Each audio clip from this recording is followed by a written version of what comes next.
Cure Tinnitus shows and interviews are a member benefit for members of the tinnitus healing and coaching community at curetinnitus.org, where we learn how to heal ourselves from tinnitus from people who've already done it successfully. Our disclaimer is simply that our viewers and members take 100% responsibility for their own health and actions. It's a good choice, it's healthy, and it's required for participation. Thank you very much for your time and attention.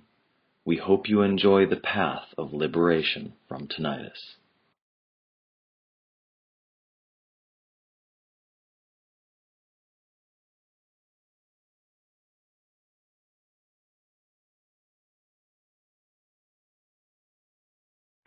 Hello, everyone. My name is Dinus Mickle, and I'm here with the 9th episode of the Cure Tinnitus Show.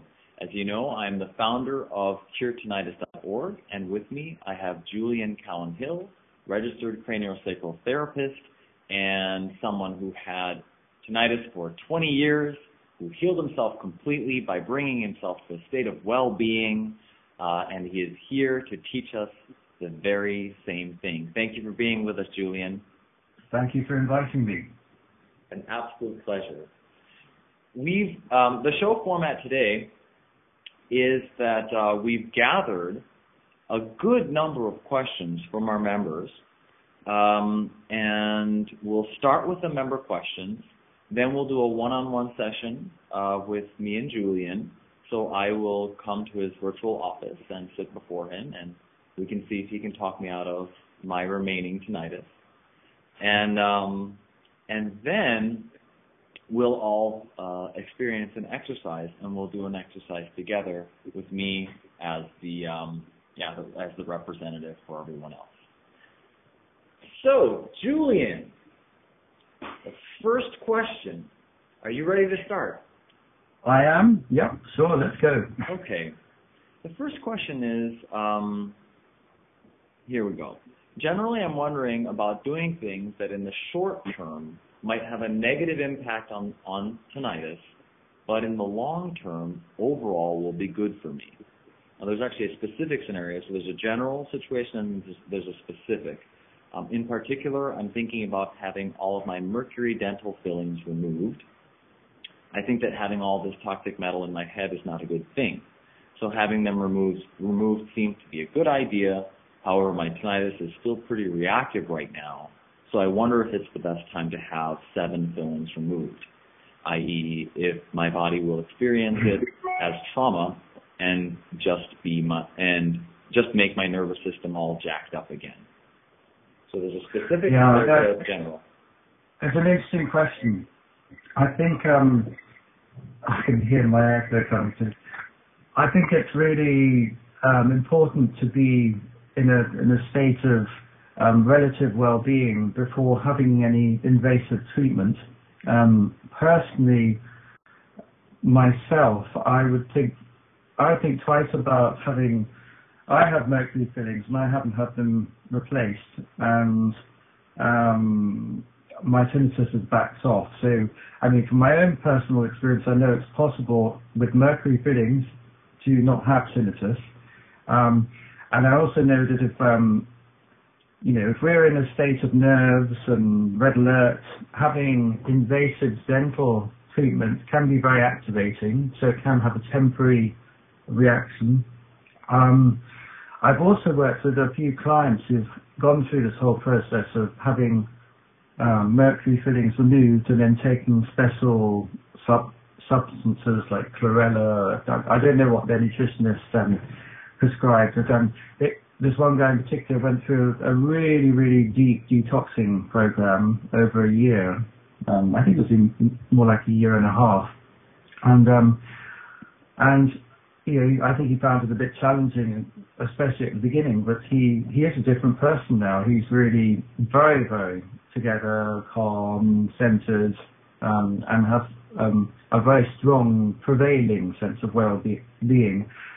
But who am I to say that's because he had his fillings removed? I'm sure all these things have an impact to some extent. So my reaction to this question is if this person's feeling a bit scared or a bit anxious about having the treatment, maybe he or she should wait until they're feeling in a good place. And certainly if you have dental work, it can be very useful to have osteopathy or craniosacral therapy afterwards to help settle the nervous system. Certainly, if I've had any major dental work, it can always leave a slight traumatic resonance in the system, inevitably, and helping that release can be of great benefit, not just to tinnitus, just to your own state of well-being. So with this person, I think I'd recommend to trust the gut instincts, get a sense of what feels right for them, find out as much as possible, get their dentist's advice, and at the end of the day, as long as the nervous system is given time and space to settle, process things and then settle and switch off, then tinnitus ain't going to like that. It's going to back off. Well, that's very interesting. I actually have a little bit of experience in the detox side of things, and I like the story about that client of yours who spent a year and a half really working on the detoxification process, because just removing mercury dental fillings doesn't take away the amount of mercury toxicity that you may or may not have in your body, and trusting your gut instincts is, I think, very, very good bit of advice. Something that may not be that many people might not be aware of is that you can also go through a very gentle detoxification process. You can start with the supplements, and I've taken too much chlorella before, and it's put enough metal or something in my bloodstream to where my head basically clamped. I mean, the back of my head just, and it was pretty awful. Now, I don't know. I mean, I think that as a person with tinnitus, you kind of feel like beef jerky, I guess. It's like, I'm tough now. Like, who cares? I mean, big deal. I had a headache for a day and a half. But I think it's important to say, no matter what happens in your life, I mean, there will always be challenges and trauma and things happening. But the more you give yourself time to recharge, and the more you look after yourself, the stronger your nervous system becomes, and its ability to bounce back actually increases. So, these days, if I eat masses of rubbish and drink lots of coffee or bash my head against the wall, it seems to get a lot. By accident. If there's a shock to the system, I'm much better these days at just bouncing back.